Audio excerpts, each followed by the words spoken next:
आप देख रहे हैं इंडिया टाउन न्यूज, भारत की बात। ओम नमः शिवाय नागेंद्रहाराय त्रिलोचनाय भस्मांगरागाय महेश्वराय।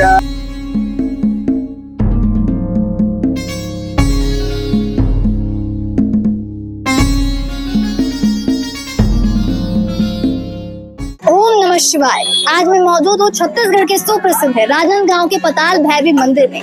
आपको पता ही होगा कि आज सावन का आखिरी दिन है। आज आप हमारे आसपास देख सकते हैं कि कैसे सभी भक्त शिव भक्ति में लीन है। छत्तीसगढ़ के राजनांदगांव में ये ऐसा मंदिर है जिसे देखकर हर कोई देखकर इसे ठहर जाता है, क्योंकि ये मंदिर किसी आम इमारत तक की नहीं दिखता, बल्कि शिवलिंग के आकार में। आप देख सकते हैं मेरे सामने शिवलिंग के आकार का ये मंदिर बना हुआ है। जी हाँ, दूर से ये दिखने वाला ये जो विशाल शिवलिंग नुमा जो मंदिर है, ना सिर्फ बनावट अपनी जो बनावट इसे चौंकाता है, बल्कि इसके जो रहस्य है, क्योंकि मैं आपको बता दूं अंदर शिव भगवान के जो अंदर 12 ज्योतिर्लिंग है वो स्थापित है। इस साल बता दूं इस सारे मंदिर को कहा जाता है माँ पताल भैरवी मंदिर, जहाँ 3 मंजिलों में देवी और देवताओं की अलग अलग शक्तियों का वास है। जी हाँ, सबसे नीचे पताल भैरवी माता है और बीच में नवदुर्गा और माँ राजराजेश्वरी मंदिर, और सबसे ऊपर भगवान शिव भोलेनाथ, वो भी 12 ज्योतिर्लिंगों के साथ विराजमान है। आपको बता दें सामने बैठा है एक विशाल नंदी, जैसे मानो वो सभी की रक्षा कर रहा हो। आपको बता दो जो कहते हैं कि जो भक्त यहाँ सच्चे मन से आते हैं उन्हें माँ और भोलेनाथ दोनों का आशीर्वाद मिलता है। लेकिन मंदिर की यह बनावट कुछ ऐसा भी कहती है जो आंखों से नहीं आस्था से भी देखा जा सकता है। तो आपको चलिए ले चलते हैं आपको मंदिर की ओर और यहाँ के लोगों से बातचीत करते हैं, पुजारियों से बात करते हैं कि यहाँ के मंदिर की महत्वता क्या है, यहाँ लोग आके कैसा महसूस करते हैं। आइए जानते हैं। राजनांदगांव की धरती पर खड़ा है एक ऐसा चमत्कारी मंदिर जो सिर्फ एक मंदिर नहीं बल्कि एक जीवंत शिवलिंग है। जी हाँ, आपने सही सुना, ये पूरा मंदिर शिवलिंग के आकार में बना हुआ है और इसे कहते हैं माँ पताल भैरवी का धाम।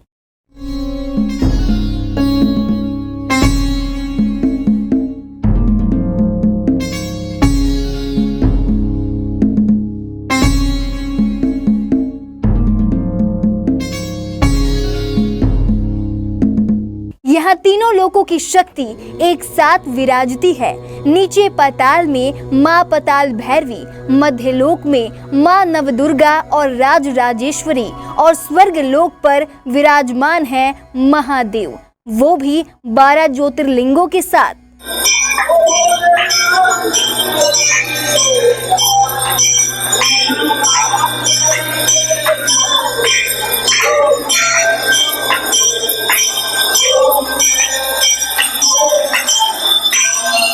तो 12 ज्योतिर्लिंगों में सबसे पहला ज्योतिर्लिंग जो है वो श्री सोमनाथ जी का। आप मेरे सामने देख सकते हैं सोमनाथ जी का जो शिवलिंग है यहाँ पर स्थापित है। आपको बता दें इनका मंदिर जो है वो गुजरात में स्थित है। अब इसकी महत्ता की बात करें तो ये चंद्रमा की तपस्या पर ये जो ज्योतिर्लिंग है ये यहाँ पर स्थापित हुआ था। तो दूसरा ज्योतिर्लिंग है श्री मल्लिकार्जुन। देख सकते हैं मेरे सामने शिवलिंग पर सभी जलाभिषेक कर रहे हैं, पूजा अर्पण कर रहे हैं। अब इसकी खासियत, इस ज्योतिर्लिंग की खासियत बताऊं तो ये कैलाश पर्वत में है, जहाँ पर माता पार्वती और भगवान शिव भक्तों को दर्शन देते हैं और उनकी मनोकामनाओं को पूर्ण करते हैं। तो तीसरे ज्योतिर्लिंग की बात करें तो तीसरा ज्योतिर्लिंग जो है महाकालेश्वर का। जैसे कि आप सभी को पता है कि शिव भगवान को कालों का काल कहा जाता है, महाकाल कहा जाता है। आप यहाँ पर देख सकते हैं कि सभी यहाँ पर शिव भक्ति में लीन है। कहाँ से आई आप? सारंगढ़ बिलाईगढ़ से आई हूँ। शिव भक्तों में आप शिव जो है आप उनके में कितना श्रद्धा है आपको? बहुत श्रद्धा है। कैसे वहाँ पे पूजा करने के लिए इसके बारे में बताएंगे सावन के पावन अवसर पर? हाँ, आज अपने मनोकामना के लिए आए हैं पूजा करने के लिए। आप कहाँ भी सुने सारंगढ़ बिलाईगढ़ से। तो आपके अंदर शिव जी को लेकर कितनी श्रद्धा? बहुत श्रद्धा है। सावन के पावन अवसर पर आप क्या कहना चाहेंगे शिव भगवान के लिए, शिव भक्तों के लिए? शिव भगवान के लिए बहुत हमारे लिए प्रणाम है। अगला ज्योतिर्लिंग है जो केदारनाथ है। आपको बता दूं केदारनाथ मंदिर में जाना सभी का एक सपना होता है। जितने भी शिव भक्त हैं वो हमेशा ये सोचते हैं कि केदारनाथ कब जाना। आपको बता दूं केदारनाथ जो मंदिर है वो केदारनाथ पर्वत राज हिमालय के केदार नामक श्रृंग पर स्थित है। इस मंदिर की एक अनोखी ही एक खासियत है जहाँ सभी लोग आना चाहते हैं। जब भी यहाँ लोग जाते हैं तो उनकी मनोकामनाएं पूर्ण होती हैं। तो आगे हम शिवलिंग की बात करें तो ये अगला शिवलिंग है हमारे सामने श्री भीम शंकर जी का है। आप यहाँ पर देख सकते हैं कैसे लोग पूजा कर रहे हैं। तो अगले ज्योतिर्लिंग के पास हम पहुंचे हैं। तो ये अगला ज्योतिर्लिंग है हमारे सामने श्री नागेश्वर जी का। आपको ये भी पता है कि शिव भगवान को नागों का देवता भी कहा जाता है। अब इस ज्योतिर्लिंग की खासियत आपको बता दें, ज्योतिर्लिंग जो है नागेश्वर ज्योतिर्लिंग वो द्वारिका के पास द्वारिका वन में गोमती नदी के तट पर स्थित है, जिसकी कथा आप सुने ही होंगे नाग जी को लेकर, क्योंकि शिव भगवान को नागों का देवता भी कहा जाता है।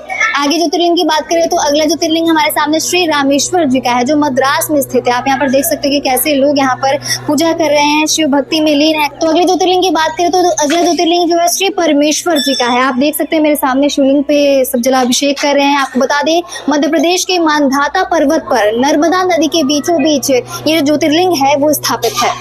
अगले ज्योतिर्लिंग की बात करें तो अगला ज्योतिर्लिंग है श्री विश्वेश्वर का। आपको बता दी जो ज्योतिर्लिंग है वो वाराणसी बनारस में या काशी में आप बोल सकते हैं यहाँ विराजमान है।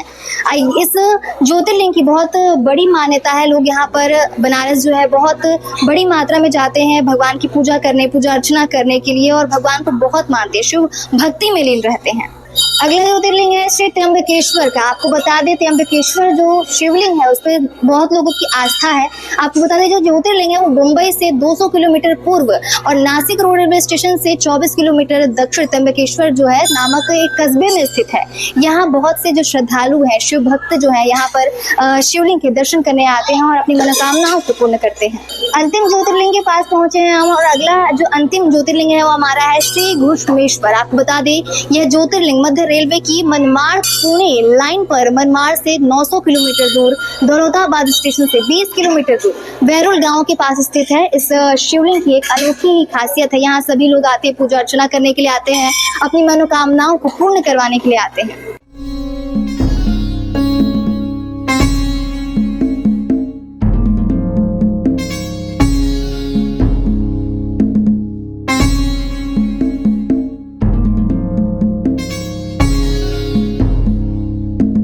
ओम नमः शिवाय नागेंद्रहाराय त्रिलोचनाय भस्मांगरागाय महेश्वराय नित्याय शुद्धाय दिगंबराय तस्मै नमकाराय नमः शिवाय।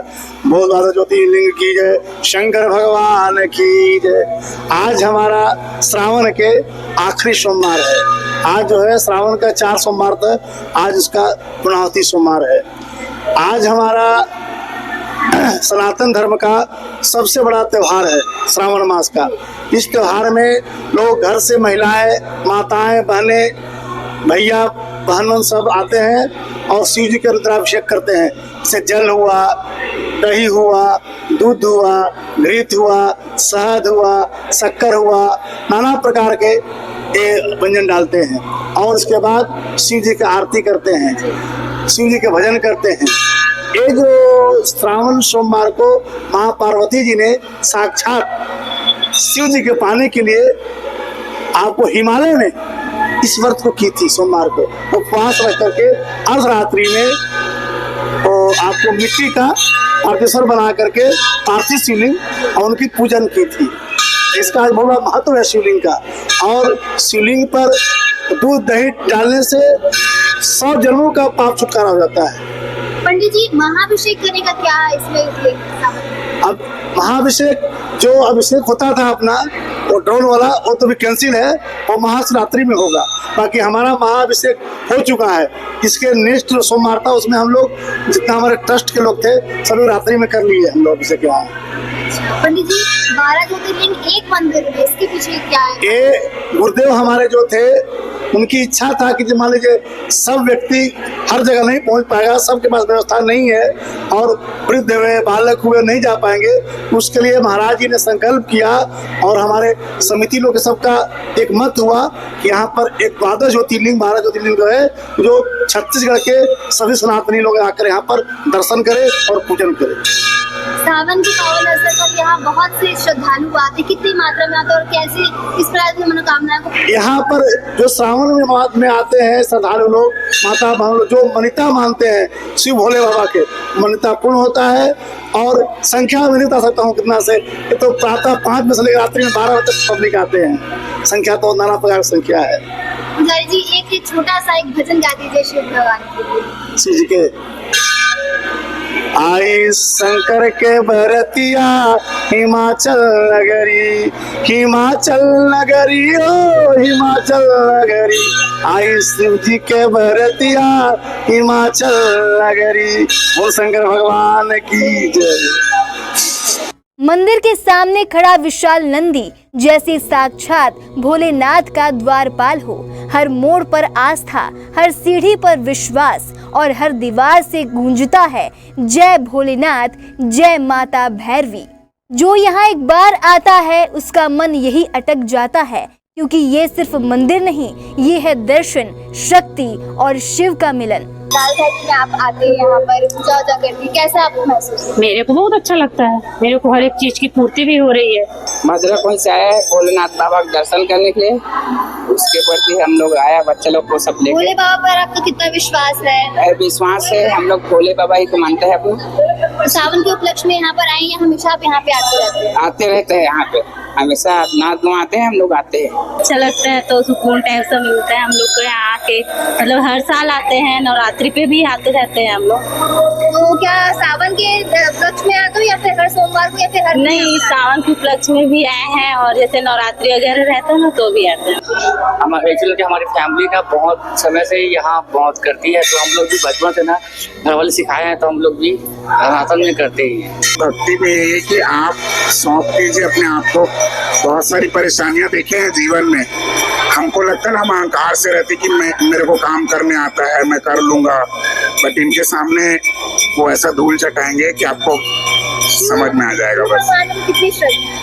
अभी शुरू किए हैं, पहले तो कृष्ण जी विष्णु जी को बहुत मानते थे, बट समझ में आया कि भोले बनकर रहो तो ज्यादा अच्छा, भोले जी के साथ ही रहो तो बहुत खुश रहोगे। माँ पताल भैरवी मंदिर यहाँ सिर्फ देवी की मूर्ति नहीं, बल्कि छिपा है एक ऐसा रहस्य जिसे समझने के लिए सिर्फ आंखें नहीं, श्रद्धा और अनुभव चाहिए। यहाँ एक शिवलिंग है जो साधारण नहीं, स्फटिक से बना है और वजन है 83 किलो। यह शिवलिंग न केवल गुजरात के खंबात से लाया गया है, बल्कि पूरे प्रदेश में शायद ही ऐसा और कहीं देखने को मिले। सफेद पारदर्शी शुद्ध ऊर्जा से भरा हुआ यह शिवलिंग ठीक माँ पताल भैरवी की मूर्ति के समीप स्थापित है और इसे देखने के लिए दूर दूर से लोग यहाँ आते हैं। कुछ लोग केवल आंखों से देखते हैं और कुछ भीतर तक महसूस करते हैं। आपको बता दें, पुजारी महाराज बताते हैं कि सिर्फ इस शिवलिंग के दर्शन से ही मन की सारी उलझने, रोग। शिव भगवान के बारे में यही है, सावन का सोमवार आज है, लास्ट सोमवार है। आज का विशेष महत्व है, जो पहले नहीं आ पाए आज आएंगे तब भी उनका कल्याण होगा। बाबा तो बड़े दयालु हैं, कृपालु हैं, बस ईमानदारी से सेवा करने की जरूरत है ना। मनवाड़ी कर्म से सभी में भगवत भाव रखने की जरूरत है, सब में शिव को देखने की जरूरत है, तब विकार पैदा नहीं। को शिव रूप देखेंगे तो आप में विकार कैसे होगा, तो फिर आप बुराइयों से बचे रहेंगे और फिर आपका जीवन दिव्य होते जाएगा, है ना। पंडित जी, पताल भैरवी माँ के पास बगल में ही शिवलिंग जो स्थापित है, पातालेश्वर शिवलिंग है माँ के बगल में। ये स्फटिक शिवलिंग है, इसकी महिमा जो है बहुत गाई गई है। स्फटिक और जो वहाँ पे आपने देखा पारद शिवलिंग है ना, दोनों की अद्भुत महिमा है। जो भी दर्शन कर लेता है या अभिषेक कर लेता है या जल डाल देता है, कुछ भी बाबा उसका कृपा करके खूब उसके मनोकामना। तो आपने देखा यहाँ जो भक्त है वो शिव भक्ति में लीन है। शिव भगवान की जो प्रतिमा है, शिवलिंग है, उस पर बेलपत्र, नाना प्रकार के फल, नाना प्रकार की मिठाइयाँ और बेलपत्र जल है जो अर्पित कर रहे हैं। तो यहाँ के लोगों से हमने बातचीत की, श्रद्धालुओं से बातचीत की, पुजारी से बातचीत की और ये जाना कि यहाँ शिव जो है वो सचमुच में विराजमान है। क्योंकि यहाँ जितने लोग से हमने बात किया उन्होंने यही बताया कि यहाँ आकर उन्हें एक अलग ही अनुभूति होती है। तो अगली बार एक फिर नए विषय के साथ साथ मिलेंगे, तब तक के लिए दीजिए मुझे इजाजत और देखते रहिए India town news. Camera person Akash के साथ सदना कुशवाहा, राजनांदगांव।